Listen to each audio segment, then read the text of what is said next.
a money launderer. He did not do any crime in the country. Pero anyway, ganun sila kagalit. Pero marami nag-sign doon, ang paniwala nila, this will only reach Father. Ang plano nila, ipapaabot nila kay Jose de Venecia.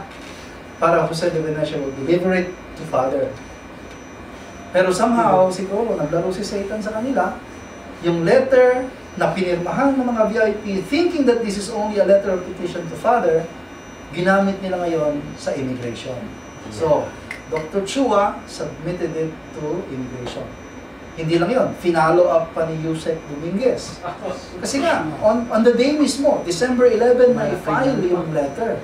Habang nag-GPF, at the height ng galit na galit sila. And then, yung commissioner ng immigration, ang pangalan niya, Marcelino Libanan, is the foster son of Yusek Dominguez. Nung kinausap na namin siya, kasi sabi niya, I was reacting because he's using his authority. I will use my authority also. Parang authority against authority. Eh, tiga Malacanang yan si Yusek. So she used that, and also yung personal relationship niya doon sa immigration, as commissioner. So finally, after a few days, bumagsak na yung order. Blacklisted si Dr. Yong. So yun na. Naging ganun na. And then it's so easy to set it up, pero it's not easy to retract. Hindi madaling bawiin yun. Parang madaling magbasag, pero pag bubuuin mo yung nabasag mo, hindi ganun kadali. And for all the VIPs na kinausap namin, ganun nga, sabi nila, we did not know that this is for the immigration. We did not know that this is the intention. Tsaka linapit yun eh. Kunyari, after nag-sign si Dr. Chua, linapit nila sa ibang VIP, talagang minobilize nila. And then, ayaw ni Bishop Maglaya kasi sabi, masyadong mabigat siya persona non grata eh. Sige na, mag-sign ka na dyan kasi lahat nag-sign naman eh. Pero sabi niya, I will sign this but remember, I made this comment.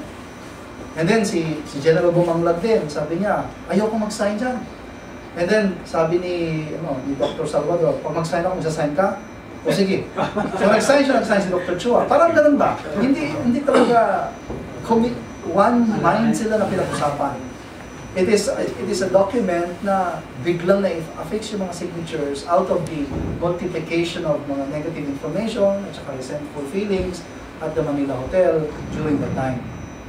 And unfortunately nga, napunta sa immigration and then naging basis ng blacklisting ni Dr. Yo. So until now, he is in the blacklist at saka he cannot enter the Philippines sa period na ito. And we're still working for remedies at saka legal measures para we can retract yung petition mo. So, ito yung parang mga backgrounders niya. So, in December 1, bumalik na si Michael. He was mobilizing na mga VIPs. He was bringing them. Sabi nga pa nga sa amin na hindi pa daw talaga na-confirm sila yung mga speakers, kasi kunyari, ang program will start on the 10th, and then dumating siya ng 1, nag-mobilize siya, and then kino-convince niya pa yung mga speakers na nakalagay mo sa program. Kasi nawala siya, he was not able to follow up, and he followed up as soon as he came back.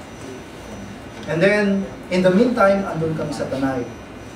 And then, ina-accuse din ang mga leaders kung bakit nasa Tanay. Bakit takot pa kayong matanggal sa posisyon? Kasi yun ang kumalat na chismis eh, na sinabi daw ni Dr. Yong, lahat na pupunta ng Manila Hotel, matatanggal sa posisyon. Kaya sabi nila, takot pa kayo matanggal sa posisyon, siguro inaalagaan niyo yung mga allowance niyo, kaya ganyan. Sabi sa amin. Which was foul, di ba? Kaya, the reason why Dr. Yong did that is because of the principle of absolute obedience. Kasi in our church, we are a different church. We are not led by a leader of the church. We are led by Messiah. Di ba? At saka, alam natin lahat, Father is so uncompromising when it comes to Father's direction. Kahit sinabi ni Father na, putulin mo yung kamay mo, gagawin ni Father. Pag sinabi ni God na, putulin mo yung liig mo, gagawin ni Father yan. Ganun siya ka-obedient kay God. Nung binata, and then may asawa siya, tapos bumili daw siya ng pagkain, di ba, may kwento. And then Father asked him to go to North Korea. Hindi na siya nagpaalam sa misis niya, hindi na siya nagpaalam sa anak niya, he turned around and went. Ganun si Father. He's so hard on himself kapag ka-direction ni God sa kanya. Meron pa siyang kinuwento si Peter Kim sa amin. Nasa Brazil daw yata sila. Ay, someplace in South America. When the sun is about to set, Father asked them to meet outside the veranda. And so, 5 sila. They were all seated.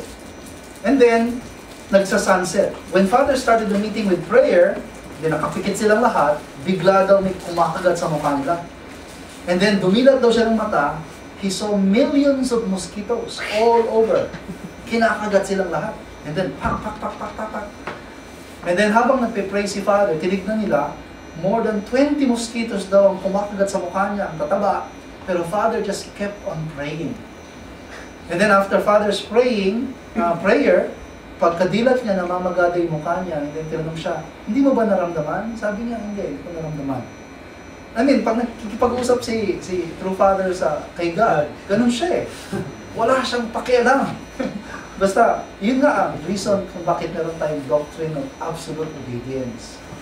Hindi lang because of obedience, kasi yung direction ni God kay Father is so faithful, Father is so faithful, yun ang magiging direction din sa atin. Kaya if we follow that direction, ito nga yung sinasabi natin, vertical line, meron tinatawag tayong fortune at saka blessing. Blessing comes from following Father's words. Yan ang Unification Church, di ba? Kaya ano naman yung kabila? If you disobey Father's words, hindi fortune. Maaring curse, maaring problems, maaring difficult. Yan ang hindi ko maintindihan na hindi naiintindihan ng iba. The reason why Dr. Yong brought leaders to Tanay is because he is protecting us, sabi niya sa amin. Because he does not want us to disobey Father.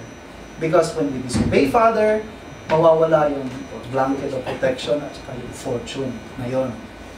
Kaya nga, kahit sa mundo ayaw kaming pag-attend. Kasi alam niya rin kung gaano ka-convincing si H1 magsalita. Di ba? Kahit na nandun kami sa Tanay, kung sumaglit kami sandali doon, at nakinig kami sa kanya. You know also, H1 is very, very good din sa audience. Magaling siyang pumarap sa audience. Ang sabi ng mga nagpunta doon, he is crying down when he speaks during Hunduke and appears like a very faithful son of his father. Yan ang mga testimony ng VIP. Sabi pa ni Dr. Sunny Yusek, I have never cried like when my husband died. Pero nung nakita daw niya si H1 na umiiyak sa isang Hunduke, iyak din daw siya ng iyak. Kaya apparently, dalawang images na nakikita natin kay H1. When he is speaking in public, sa mga meetings na ganyan, at saka yung mga stories sa loob ng pamilya niya. Dalawang images, di ba? Pero mas importante at mas natural yung sa loob ng family. Kasi he does not have to show anything, he does not have to hide anything kapag mga natural and guarded moments niya. Kaya perhaps itong dalawang image na to, ang mas paniniwalaan natin, yung inside stories ng mga taong nakakita sa kanya kapag kasama niya si Father. Anyway, so going back, ito yung reason kung bakit we were in Tanay. We are not against H1, we are not against GPC, we simply apply the divine principle that we understand. That we need to follow Father's direction. Absolutely. Yun ang principle na ginamit natin. Absolute obedience, absolute faith. Yun ang atin, di ba? And as far as we are concerned, isang tao lang ang pwede natin applyan yan. Si Father lang. Not yet sa mga anak niya. Not even H2. Hindi tayo dapat mag-practice ng absolute obedience kay H2. Kay Father lang tayo dapat magkaroon ng absolute obedience. Kasi si Father, hindi siya leader lang. No? Siya yung Messiah. Yung nga yung inaugural speech ni H2, you must know who I am, sabi ko ni Father sa kanya. If you look at me from your physical eyes, I'm just a peacemaker, a great organization leader, businessman perhaps, but you should know who I am. Sinasabi nga ni H2, Messiah. And sino makakaintindi no? Unification Church lang. Pero ito, na-involve yung mga VIP na hindi naman naniniwala kay Father na mga ano, tingin nila kay Father na mga great leader o great founder ng organization. Therefore, ito ang naging problem sa GPC at the time. They were involved na hindi naman dapat sila na-involve. So, nangyari yun. So, as of now, as I said, ito yung nakikita natin mga results. Pero walang resentful feelings and resentments towards my